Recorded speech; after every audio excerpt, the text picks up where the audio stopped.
Gloria Steinem's name has been identified in the women's movement for more than 20 years. Her new book, Revolution from Within, explores the individual roots of political change, and it's a pleasure to have her here. Welcome. Thank you. Tell me about why you wrote this, first of all, because a lot of us might have expected you to write the book that Susan Faludi wrote, Backlash, looking at feminism and where it was going and what some of the things, turbulence that it had run into, and why the people who were criticizing maybe didn't understand, and how the message wasn't getting across. All those things, which I know are part of what you think about and concern yourself, but instead you turned inward here. Why?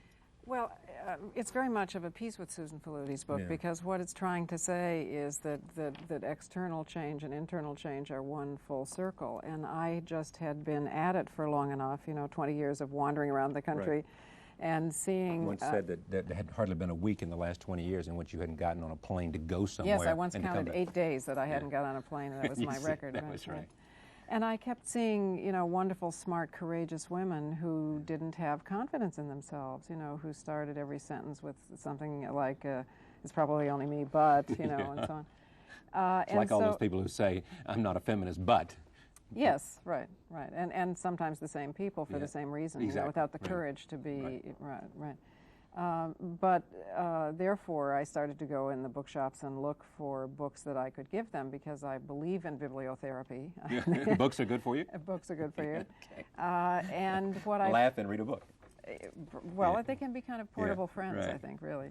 And what I found were a lot of books that were very helpful with external skills in activism and careers and so on, or were kind of new age books, with a lot about self-realization, which was very helpful, but neither half worked without the other. I mean, the new age ones had no politics, and the political ones left you burned out because it didn't have any.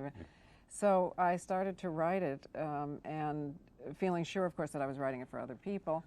I mean, there was no Gloria in the book you were writing? There was no me in the book, no. After about 200 and some pages of that, a friend who is a family therapist read it, and she said, well, I don't know how to tell you this, but... But I've got some bad news. Right. Well, I knew that something was wrong, and I knew I was... Because what, you didn't feel connected to what you were... Yeah, I knew I'd sort of... A writer kind of knows when you've lost your voice, really. But I didn't quite know why. I thought I was just going to put the personal stuff in the introduction and stuff. And I should have trusted my interest, because I think interest is a sign of what you need to learn, and in fact we teach what we need to know. So it became a personal journey as well as a repertorial one, but the important thing here is that it's, in the world of thesis and antithesis, it's hard to be sitting there saying synthesis, and that's what this is. If in the music world, it would be a crossover book. You've crossed. Well, you've crossed from where to where? Well, no. What I mean is that it's saying to people who have been activists that totally activists as I had been, totally externalized, that you can't do that without nurturing your self-authority, because you get burned out. And it's saying to people who've been into self-realization things entirely that doesn't work without the activist. Well, this activist who had hardly given thought to herself and had given herself to the cause, and you talk about how really had not taken care of Gloria. Well, except that in this case the cause was me too. I understand that. And it was the women's movement, and I was helping myself by helping the movement. Right, and you have no regrets about any of that in terms of the commitment, in terms of the way it's come, and more about that later. But when you went in search of self, what did you find? When you went in search of understanding who Gloria was, what did you find? Well, it doesn't exactly, I don't know, I've never had a lot of sympathy with the, who are you kind of thing. What happened was that I just came to the end of my ability to continue in a certain kind of way, and gradually... Burned out? Yeah, and even I, had to admit that I was repeating the way I had been treated in childhood in my current life, that I had been a kind of neglected child. I mean, my parents loved me and they did their best, but I didn't go to school, and my mother was an invalid and so on. So. And you, in fact, were the parent of your parents. And I was her parent, right. So I had been a neglected child, so I continued to neglect myself. I didn't save money or take care of my health or, any number of things. It even stretched to your apartment in New York, even. I mean, yes, you're right. right about It was full that. of boxes. It looked like a college dorm or something. Right. And also because I had been a caretaker, and that's the way I thought of myself, I was continuing to be a caretaker. In some ways, I had turned various projects and Ms. Magazine and so on into my mother, and I perhaps most succinctly, I didn't quite believe that my inner world was as real as the outer world. So I made myself real by being useful, which I think many, many women especially, but some men too do. You talk about the person that you were, there was a lot of, what we saw, those of us from the outside, or even those of us who knew you at varying degrees of acquaintanceship, saw smart, savvy, on top of everything. No, I don't think so. That's what we saw. No, but I'll tell you something. I think that... Oh, no, you're going to... No, I'm just saying that there's a double standard here. You know, that I think I would have, if I'd been a man, I would have been seen as not very certain.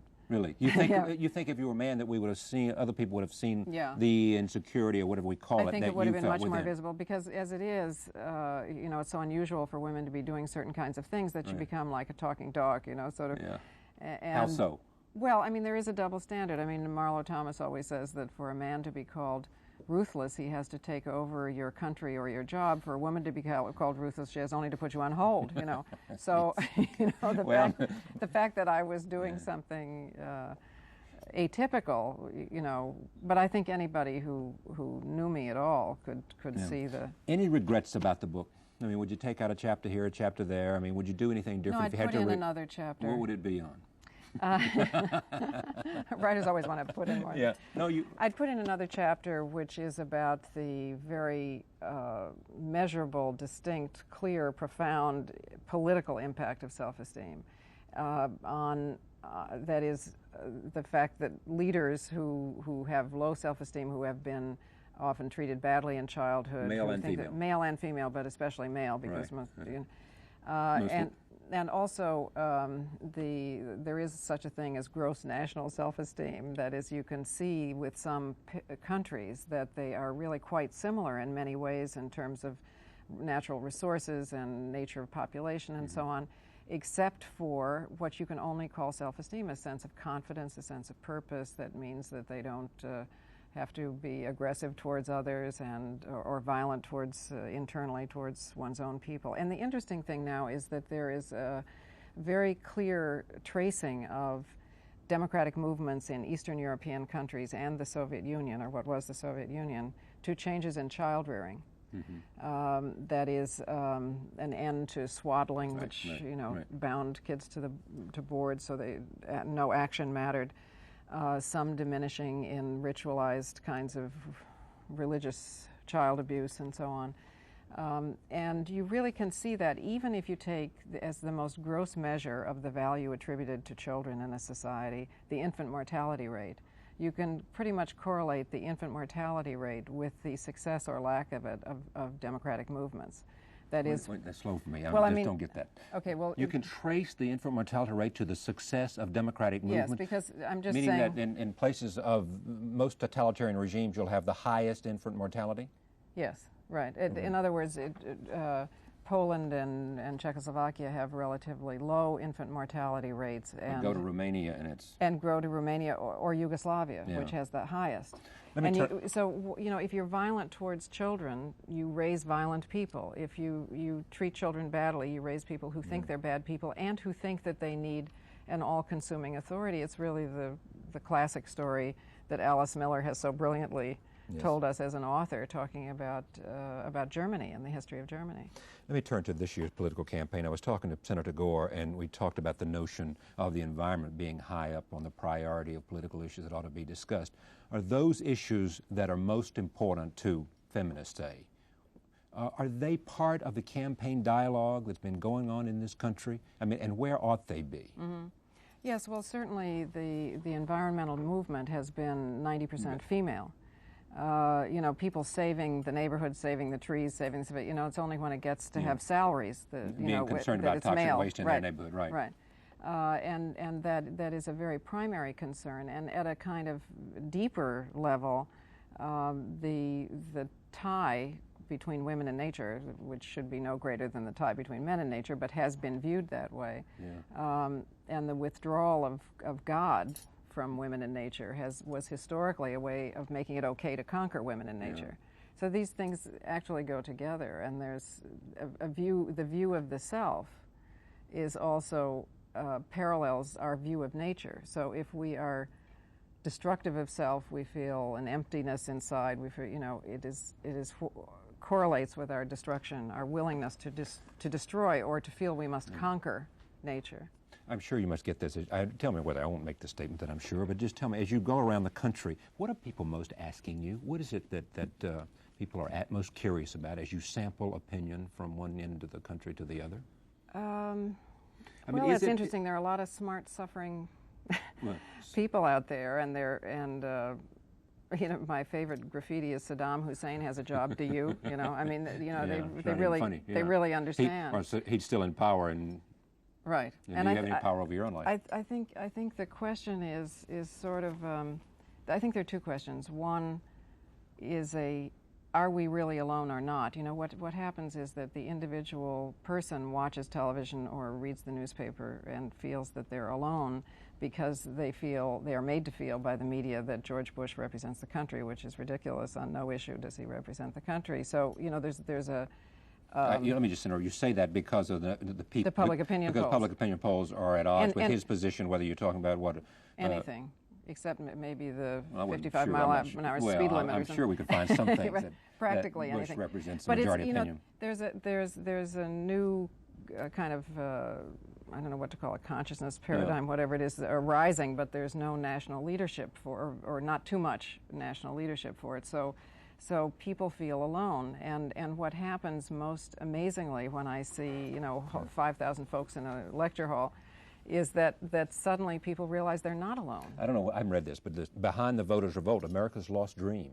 I mean, I'm not sure this is part of what you're talking about, but there is some sense out there that America's are... I think this is the most sinister form of obstructionism, which is nostalgia. I'm talking about something that's going forward, not something... This is nostalgia for the American dream that somehow was simplistic and never existed. Never existed. I mean, certainly I wasn't part of it, I can tell you that. And, it did exist for... But you're saying it never weren't part of it.